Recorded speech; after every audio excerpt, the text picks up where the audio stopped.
Okay. So, this is the question that everybody asks, isn't it? This is what all the children ask at school. This is what philosophers and scientists and more or less ordinary people, everybody asks. Put back that first picture. Yeah. Okay, shall I start again? No. Right, so I'll put that right. Okay, so this is the second lecture. I'm going to talk now about the origin of life on Earth. So I would say that the most asked question in recorded history is, how did life begin? And of course, you know, a corollary or following from that, I guess, we would have to say, what is life? But the question, what is life, has been answered by the biologists, and in fact anyone who does biology at school will be told a big list of what life is. But actually it doesn't really answer the question, and it leaves everyone who listens to it, you know, a little bit puzzled. And of course, the question is also, you know, how did it appear suddenly on Earth? How did it come out of nowhere? I mean, we have things that we know that aren't alive, like this book. This book isn't alive. It's just cold and it's dead. If I drop it, that's it. It's just a book. But if I had a mouse here, you could see the mouse would be running around, and it wouldn't be like a book at all. It would be alive. And we'd say, gosh, that's alive, and the book is dead. And they'd say, well, what do you mean alive? I said, well, that's running around. And the book isn't running around. So there are lots of questions around what is life, and how did life begin? And I've been fascinated by these questions most of my life. I'm sure everybody has. And when I started to work for a pharmaceutical company called Wellcome, where we were at the sharp end of research, what I did was my job was to use physical methods, use spectroscopic methods, which is a sort of light, looking at the light interaction between molecules at the cell level, and try and figure out how drugs work. So in other words, we wanted to know how histamine worked at the cell level, or various drugs that you took to increase your heart rate or decrease your blood pressure or whatever it is. And these drugs all work at the cell level. And so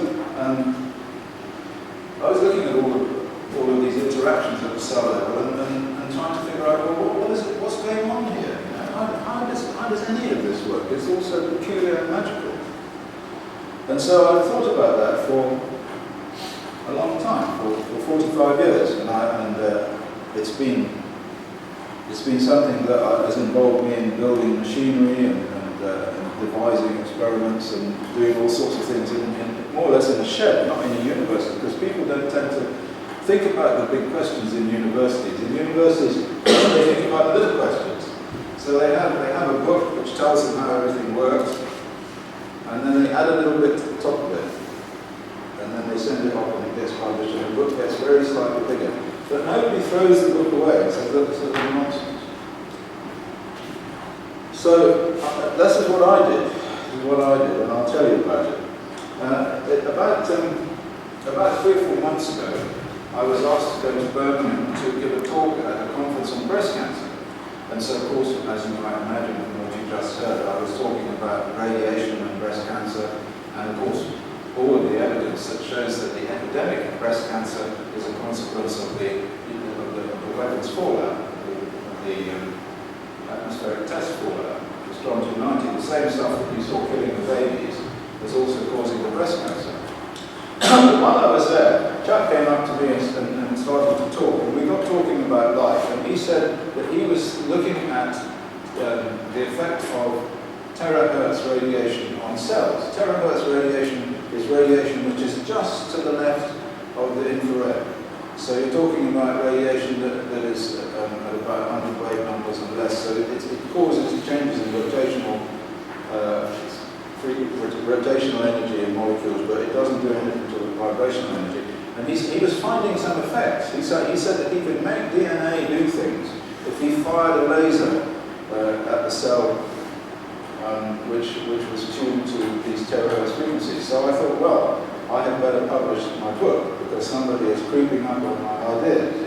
So just like Darwin, who was who was impelled into writing The Origin of Species because he heard that Russell Wallace had given a paper saying much the same sort of thing that Darwin was saying, and he thought, hell, I've done all this thinking and I've written this huge book and it's in a drawer, and I'm just frightened of letting it out of the drawer in case I'm wrong. So I thought, well, to hell with it, maybe I'm wrong, but I'm going to publish this book anyway. So I did. So I wrote it in 10 days on my boat in France.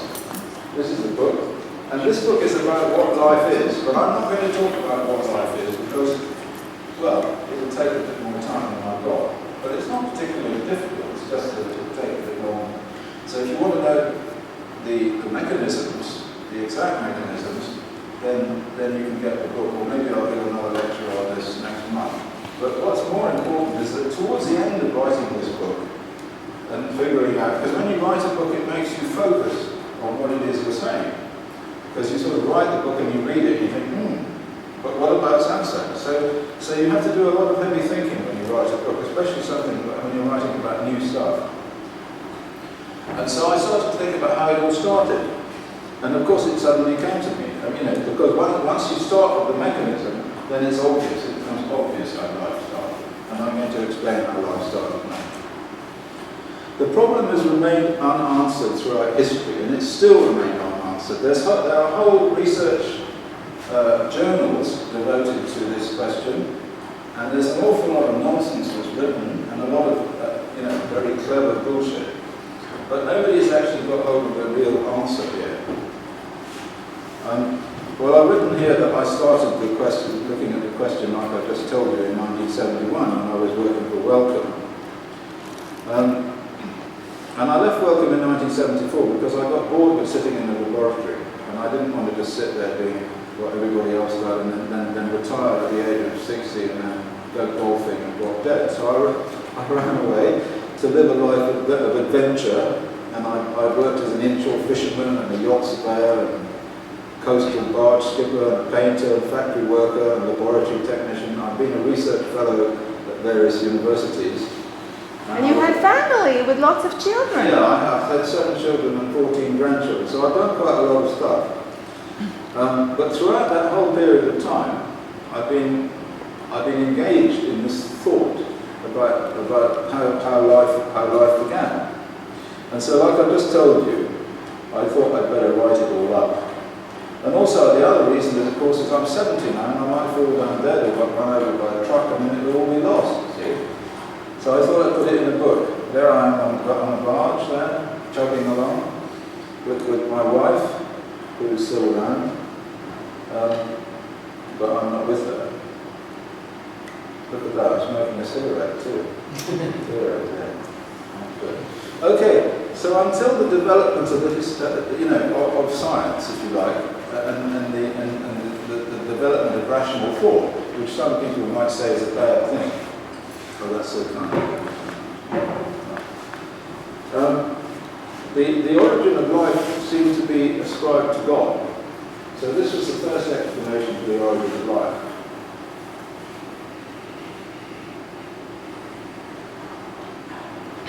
But of course, it begs several questions. I mean, you don't have to even think about the origin of life if you go down this road. But you do then have to start thinking about where God came from. So you have various problems whichever way you go. So what I want to do is to try and figure out how molecules, how ordinary atoms and the fabric of the universe long ago on Earth, the dead fabric of the universe, could somehow suddenly have become alive. This is an extraordinary idea. How could all of these dead things suddenly assemble themselves into a living thing? How could that happen? And of course this has stumped everybody. So there have been some developments, of course. At the beginning, the people who didn't believe in the God, in the God explanation, they thought that living systems could just emerge spontaneously. So, for instance, Aristotle believed that eels were generated by leaving horsehair on dung heaps. So he thought and then people didn't understand where maggots came from. Because so you had some meat and suddenly there were maggots. They thought, well, maggots are spontaneously generated. So this guy, the Italian guy called Reddy, he was the first person, a very, very, very important experiment in 1650 or 1660. He showed that maggots could be stopped by putting cloth over the meat. So in other words, he figured out the maggots were something to do with the flies.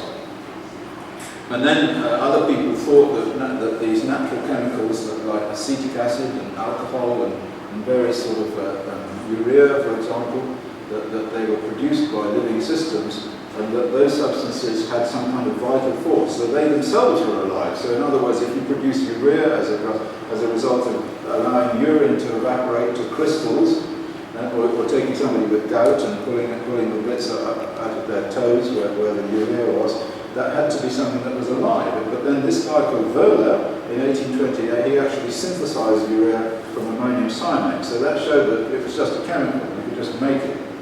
And then Pasteur later on used microscopes and stoppered flasks to show that bacteria are not created spontaneously, they don't appear from nowhere. And at that time also, 1859, Darwin and Wallace started to explain species by natural selection. But then the first appearance of life from molecules to bacteria was unexplained and still is. Then after 1900, now, in the late 19th century, Darwin pictured a warm little pond. He was the first person to think about the early conditions of life on Earth. And he considered the idea of this little warm pond that was, in a sort of Eden with all kinds of chemicals inside it, phosphorus salts and ammonia, and the light was shining from the sun, which was keeping it warm, and there was some electricity because you had thunderstorms and so forth.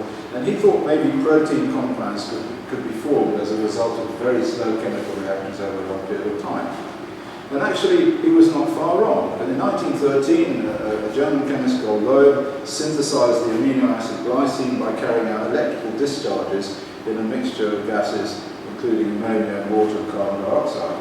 Now later, a Russian, Operin, and in England, J.B.S. Haldane, started to discuss the way in which the early chemical conditions on Earth could have produced the sort of building blocks that they knew existed inside living systems. And he was the first person, Haldane, to coin the term primordial soup to describe the little pond that Darwin was talking about. And J.D. Bernal, the crystallographer, who was also a communist, proposed that such reactions might be more likely to occur at surfaces of minerals. So we had a lot of ideas about how it might have happened. And then, after the Second World War, some people started to do experiments on this. So they actually created warm little ponds. So Calvin began the experimental investigation of this. He used an alpha particle beam to ionize a mixture of carbon dioxide, hydrogen, and water. And he was able to create simple carboxylic acids, forming acetic, lactic, succinic, oxalic, so on. And then Harold Urey, he actually recreated the same primitive Earth conditions by employing mixtures of methane, ammonia, hydrogen, and water. And then they employed high voltage discharges in this atmosphere, and they obtained all of the amino acids. So it did seem as if you could, on the early Earth, you could produce all these molecules. But it's still a very far step from these molecules and an early living system. Because the earliest living systems that they're talking about are bacteria. Now, if anyone who looks at a bacteria through a cell, that's an amoeba. You have a cell membrane, and you have various little nuclei, and you have various vacuoles, and this and that. It's quite a complicated thing, and it does all sorts of tricks. It sort of thinks in a way. I mean, I've seen experiments in which bacteria have been put on a plane, like a glass plane with bacteria, surface bacteria, and they flow a liquid down the plane, and they have a tube so that they can inject succinic acid into one side of this flow, or into the other side. And then they look at the bacteria. Now these are bacteria, these are E. coli, these are very, very tiny little things, and you can't imagine that they think. And what they do in this experiment is they pass the succinic acid first down the left-hand tube, and then they send it down the right-hand tube. And going down the left-hand tube, they have a little shutter, so it goes this way, and this way, and this way. And the bacteria in the middle, right? So what happens is that when the succinic acid goes to the left, all the bacteria jump and start moving towards it. And when he turns it to the right, they jump back and they start moving the other way. And he can make them do tricks, the bacteria, just by putting the succinic acid through these different streams. Now these are extremely primitive creatures. These are, but to imagine producing a creature as complex as that, even out of glycine and phenylalanine and these simple chemical substances that were produced by urea by doing electrical discharges into a tube, forget it. The probabilistic argument, the statistical argument is massively against it. It's like dropping 1 million bricks randomly from an aeroplane and expecting them to build themselves to form into the form of a house, which of course everybody, and in fact it's statistically less likely than that. So we have to think again. So one of the most important thoughts in this whole process was from Erwin Schrödinger, who was a physicist, who was well known actually more for quantum theory. Schrödinger devised the first wave mechanical explanation of quantum theory. In fact, most people who do quantum calculations now, they use Schrödinger's wave equations rather than the other sorts which are more difficult to understand. Schrödinger was an interesting guy. He got thrown out of various universities for having more than one wife at the same time. And he also is famous for the cat experiment, that people have heard of Schrödinger's cat. So in quantum mechanics, in wave mechanical understanding, Schrödinger said that in terms of wave mechanics, if you put a cat in a box and you shut the lid, the cat can be both alive and dead at the same time. So this is Schrödinger's cat. And there are lots of jokes about Schrödinger's cat. There's one very good one in which there's a doctor, there's a vet, says veterinary surgery, and the vet comes out with a stethoscope, and there's Schrödinger, because he's quite easy to cartoon. And the vet's saying about your cat, Mr. Schrödinger, I have good news and bad news. Because we both are alive and dead at the same time. But anyway, the point about Schrödinger is he raised the most important issue in all of this. He said the structure of the vital parts of living organisms differ entirely from any piece of matter which physicists and chemists had ever handled. And what he was talking about was entropy. He was talking about the statistical quantity called entropy. Entropy is a thermodynamic measure of the statistical probability of a system. If you like, it's a measure of the chaos, the randomness, or the order in a system. So when a system goes from ordered to random, it, like the bricks you see here, you can see that this is ordered and that's random. And what happens is with all physical material, everything like books, like anything that is not alive, what happens is that they become more disordered as time goes on. And they don't go back again and become less disordered unless somebody tidies them up. And the things that are dead don't tidy themselves up. That was the point that Schrödinger was making. That living systems operate against entropy. They take chaos and they turn it into order. Now, if you're going to talk about molecular level inversions, if you're going to start, this was my starting point. If you're going to try and talk about molecules and turn them into creatures, into living systems, into bacteria, you have to start with this question: is how can you make a molecule start to order itself? And of course, like all research, the breakthrough is always the question. It's not the answer. It's always the question. You have to find the right question. If you find the right question, then the answer followed. And that was the right question. Schrödinger asked the right question, but he didn't have the answer. Now this is extraordinary to me, because he was a jolly clever chap. Anyway, too bad. So there's another little picture about this, that non-life moves towards disorder. There's a highly ordered system, if you like to think of it as a bacteria. After a while it falls to pieces, and lots of little bits of bacteria like that. So this you could say this is alive and that's dead. It's an illustration of this concept, which is a very important concept, the concept of entropy. Now, in order for life to move in the opposite direction, in order for it to tidy things like that, it has to use energy. So it has to eat things and produce energy in order to be able to do that. Well, we know that it does do that. That's how life works. Living systems, they take energy from their environment and they use it to order the environment. In the case of animals, what they do is they eat stuff and they use oxidative phosphorylation, they use various molecular energy systems to do things. They burn glucose with oxygen, and that gives them energy, which enables them to stand up here and give you a talk. There's a little cartoon about entropy. I blame entropy. This is rather like my laboratory, so I also blame entropy. And of course, you see the little boy, he can put it all back together because he's alive. So I mean, if she gives him enough of a bad time, and then he can use his energy to make that order. So Schrödinger coined the term neg-entropy, or negative entropy, to describe how life differed from non-life. And like I said, although he was able to formulate the essential problem, he did not resolve it, which is very curious given that his area of research was quantum theory. Because actually quantum theory is the answer, the explanation of how molecules can actually become alive. So, as I said, for life to emerge from dead molecules, there has to be a molecular level mechanism whereby certain molecules or groups of molecules assemble order out of chaos and then isolate themselves from their surroundings by virtue of having acquired excess energy. And this is what all life does, and it had to start at the molecular level. So animals, like I said, obtain energy by food and oxygen. Plants employ sunlight. There's a plant here. Sun shines into the plant grows. By photosynthesis is where it gets its energy. So the key question is that some energy flow has to be intercepted by the molecules.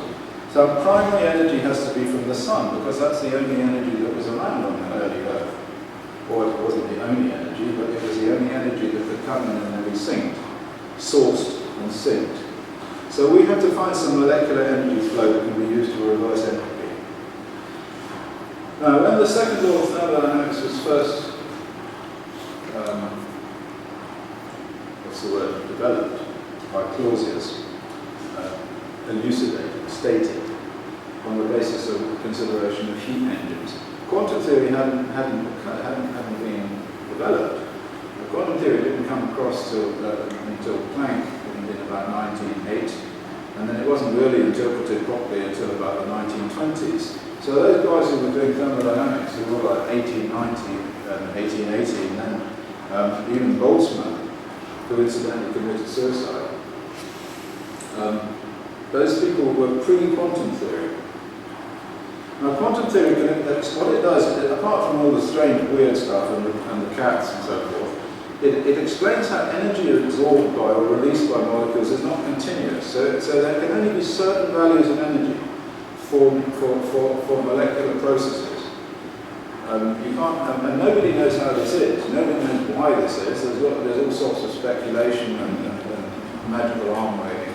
But what we know empirically is that if we actually look at molecules, we find that you have energy levels. There's one there, there's one there, one there, and there's one there. And between them, you do not have energy levels which could absorb energy. So when a photon, when light emerges from a molecule, it emerges as a result of a change of the molecule from one energy level to the other. So it falls down and out goes a photon, it goes out some electromagnetic wave or electromagnetic particle. Now, this is an empirical fact, so we don't have to worry about theory. This is something you observe in a spectrometer. So different molecules have different energy signatures. Now the easiest way to think about these is to think of them as musical instruments. So each musical instrument has a different set of tunings, and if you play that tuning you get a chord or a note. So this molecule might go la, and this molecule might go la, but the two don't talk to each other. So this one says la, this one can't hear it. Now if this one also goes la, then they would talk to each other. So if this one said la, that one would absorb it and it would get hot. This is the most important thing you have to know about this, and it is actually just a consequence of quantum theory. So if you have two molecules Let's make them the same molecule. Right. These are the same molecule. Now if this molecule goes la, this one goes la, and it'll hear it. Just like if you play the guitar and you put your hand on the piano and you play a note, you will hear the piano will sing. Because all of the notes that you play on the guitar will be picked up by the strings on the piano, because you've got the dampers off now, and you will hear that note. In fact, you can sing it. You can and the piano will sing it will echo. So the same with molecules. So this molecule and this molecule, they will talk to each other. But this molecule will not talk to this molecule because it has a different sound. It doesn't go la, it goes la, right? So it doesn't hear it. And that's how this all works. Because at the temperature of life, these notes, and life is very hot, as I should just point out, these notes are electromagnetic vibrations, so they're not like a song, they're not a note like me singing, but they are like a note, they're an electromagnetic vibration. If you pick them up with an antenna, and you converted them into a sound, which you can do with a radio, then it would do exactly that, you would hear that note. Now, I used to hatch duck eggs in an incubator long ago, and I used to ask myself, what's the difference between a live and a dead duckling? You know, you've got two exactly the same molecular objects. There they are. Everything is the same. One is dead, one is alive. What's the difference? Well, all you can say is one is dead and one is alive. You can analyse them all spectroscopically, you will find they were identical. But one is dead and one is alive. And the answer to this, you know, the dead duckling is cold and the live duckling is hot. And at the point that they die, the dead duckling will cool down and the live duckling will stay hot and it will walk around pecking and squeaking and eating corn. So one of the, and for me, the most important characteristic of living systems is that they are hot. They are hot. And dead systems are cold. So in other words, this is a dead system and it's at the same temperature as this room. And if I were to die now, if I had a heart attack and fell over, after a while I would be at the same temperature as the room too. And this is important because of the temperature of the universe. The universe is extremely cold. The temperature of the universe got minus 273 degrees. So that's 0 degrees absolute. That's 0 on the Kelvin scale. And so the small temperature window at which life exists, and it is quite a small temperature window, it's about, let's say, 10 to 30 degrees, and if we want to send to get the extremes, we could say, well, there are creatures that live at 4 degrees, and there's some mad creatures that live in volcanic vents at, say, 80 degrees. But basically, life operates over that period of about 10 to 30 degrees. And that's 283 to 303 Kelvin. Now we can calculate what the statistical energy is of that temperature. And to do that, you use the Boltzmann relationship. I mean, you don't have to know about that, but Ludwig Boltzmann was the guy who basically figured out the statistical interpretation of entropy. And as I said, he shot himself. And he shot himself because people laughed at him. Because physicists, they fall in love with their theories, and they're like poets. They get very upset if people laugh at them. So a lot of people laughed at him and so he shot himself. I'm not going to do that. Anyway, it turns out that the energy associated with that temperature range, 283 to 303, is the energy associated with the vibration of the molecules. So, like if you have a molecule that is made up of two atoms, and they have a bond that attaches them together, and they always vibrate like this, and they can vibrate at various energies, so like this one, and they have these various energy levels of vibration. And when they vibrate, because they have a dipole moment, because they have a varying electrical mass of electrical direction, when they vibrate, they produce an electromagnetic wave. So they're doing that, and they're going to produce an electromagnetic wave. And this electromagnetic wave is in the infrared. So that the electromagnetic radiation produced by these vibrations are infrared vibrations. And so this is a molecule. This is a molecule of guanine. This is one of the DNA bases. And you can see all the bonds there. The different bonds are all vibrating at different frequencies. These vibrational frequencies depend upon the mass of the atoms, and they depend upon the whole shape of the thing and the force constants, how strongly they stick together. And this is the spectrum. These are the notes, if you like. So that's high frequency. This is low frequency. These wavelengths are about. This is about 3 microns, and at that end it's about 50 microns right at the other end. So these are more or less the dimensions of the cell. So if you take this frequency here, that is almost exactly the dimensions of the cell, about 10 microns. So the cell is a resonant oscillator for a resonant cavity for infrared radiation. So you can see this is like the notes on the piano. So this would be a chord. So this one would be so all the way up, can't do the high one. So this is this molecule guanine in this spectrum is singing a chord. It's like making itself known as a sort of electromagnetic kind of orchestra. And all molecules do that. And my point is that molecules that are different, say this one is guanine, and say this one is a different one, amino acid glycine, they won't talk to each other. So if this one is hot and it produces radiation, this one won't see the radiation because it doesn't have the same absorption band. Right, Maxwell's demon was an intelligent molecular being. It was invented as a thought experiment to illustrate the second law of thermodynamics. And what the demon did, this is a drawing by my friend Sish Morgan, who was dancing with the demon, or perhaps with me at that point. What the creature did was it opened a shutter between 2 chambers to allow energetic molecules into one chamber, and thus pumping entropy uphill. So it was a sort of thought experiment by James Clerk Maxwell, very famous physicist, who was trying to illustrate the idea that entropy always increases in any non-living system. So here's the demon, and you've got some very fast molecules in here, some slow molecules in there, and the demon is opening the shutter and letting the fast molecule through. And what the demon is doing is it's causing the temperature of this one to rise at the expense of this one. And because there's no such thing as a demon, what Maxwell was illustrating is the fact that you can't do this. But actually in living systems, because of quantum specificity, you can do that. You can actually do that. Because you can separate a system of molecules. Now let's say you can't see this table, but there are a lot of different coloured books on this table. Look, here they are. There's a yellow one. There's a blue one. And there's our pink one, okay? And so we're going to assume that this table is the prebiotic pool. This is like where life began on this table. And these are all the different molecules.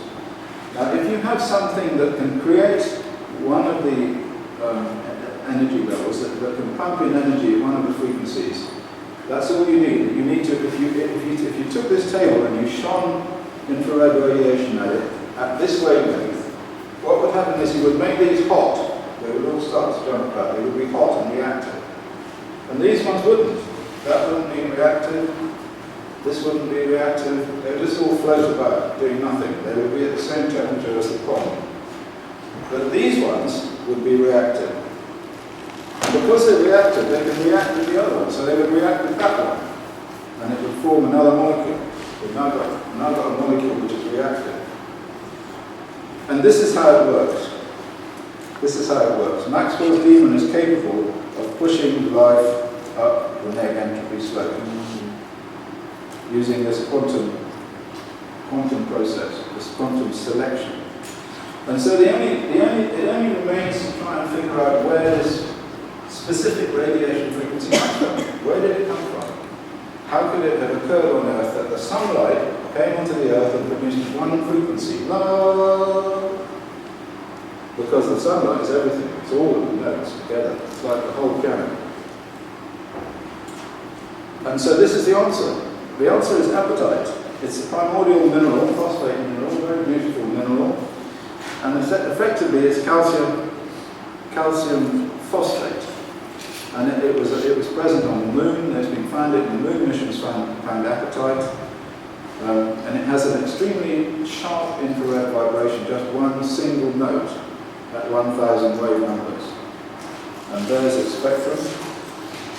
This is the note here. This is 1,000 wave numbers.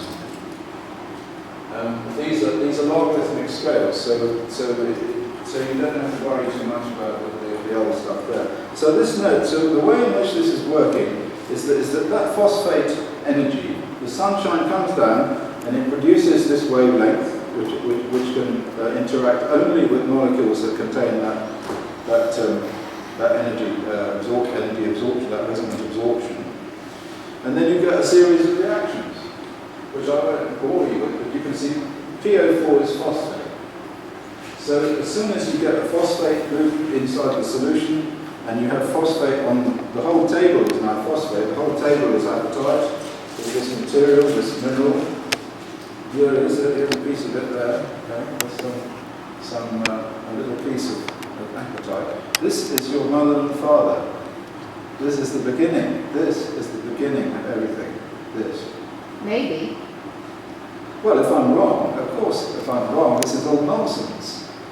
But anyway, I mean, I'm giving the talk on the basis that I'm not wrong. And it's something that can be easily examined. I mean, this is a whole range of experiments that can be done that shows that this works. There's no problem about that.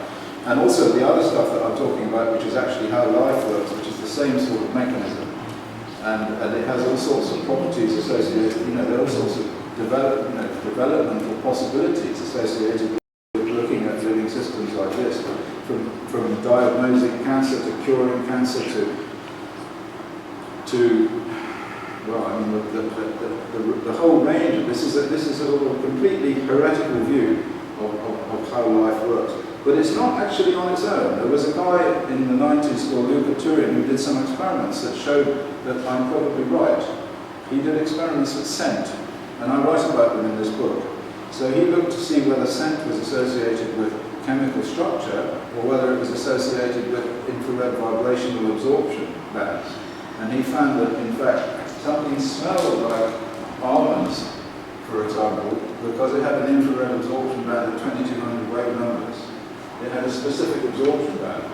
And he said, and he found lots and lots of substances which he could either create or find that smelled of almonds that had that absorption.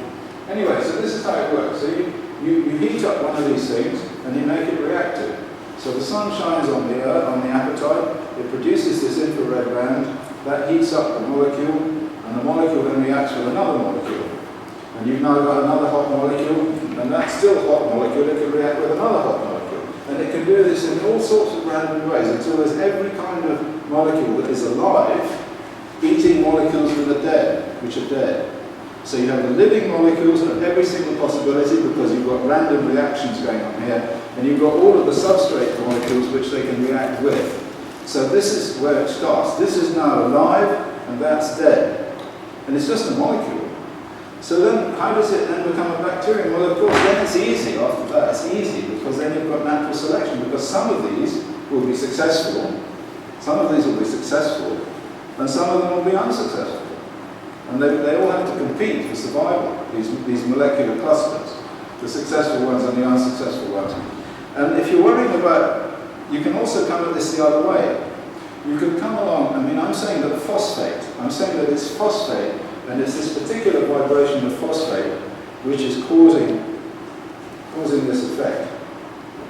But you can come from the other end. You can come from living systems, you come from people, and you can say, what is the most likely mineral to be something to do with the beginning of life?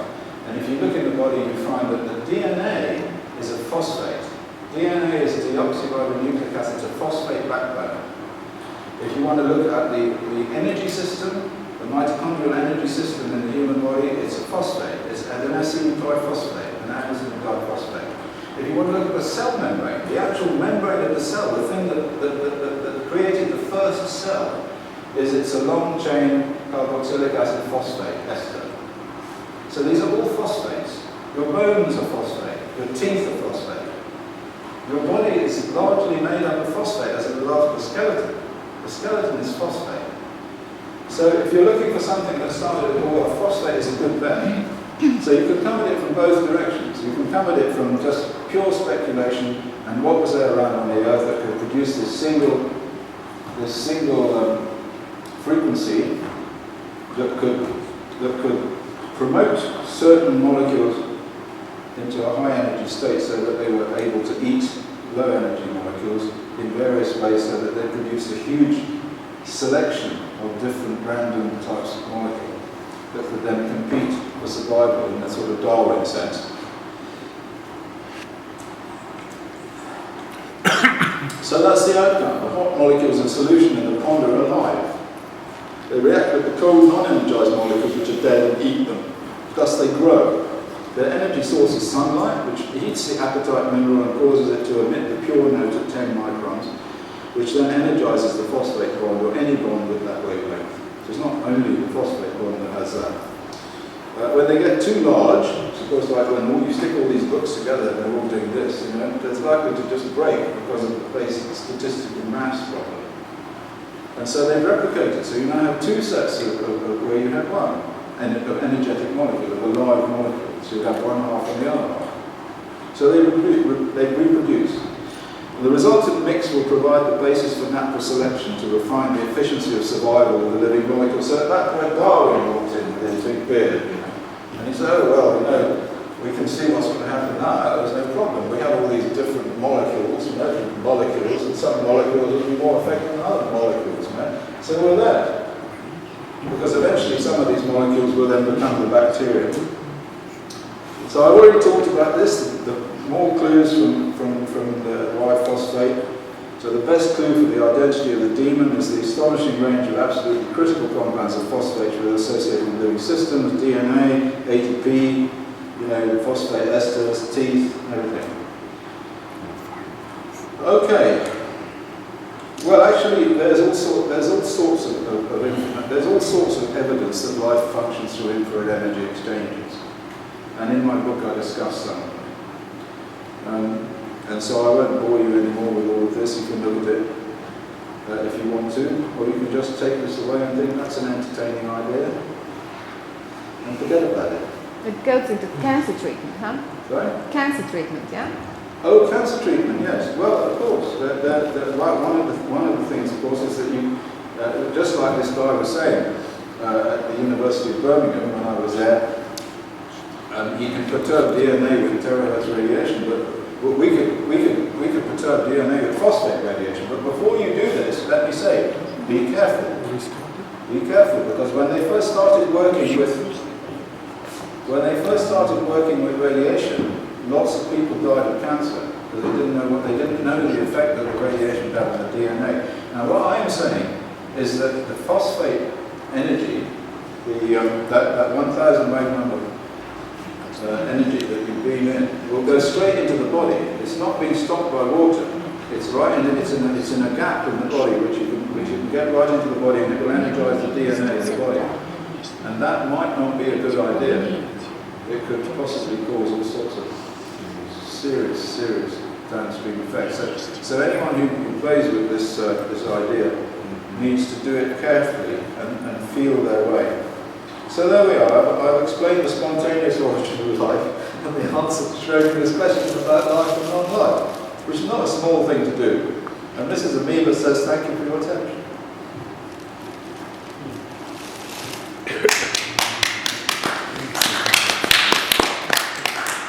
Yeah.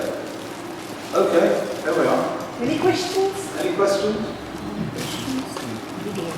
On any of the subjects that I've covered, or anything else?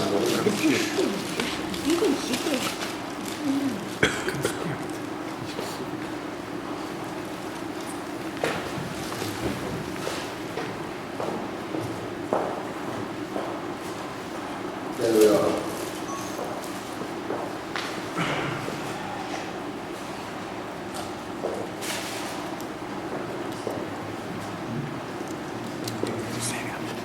We've got that whole video reasonably well, right?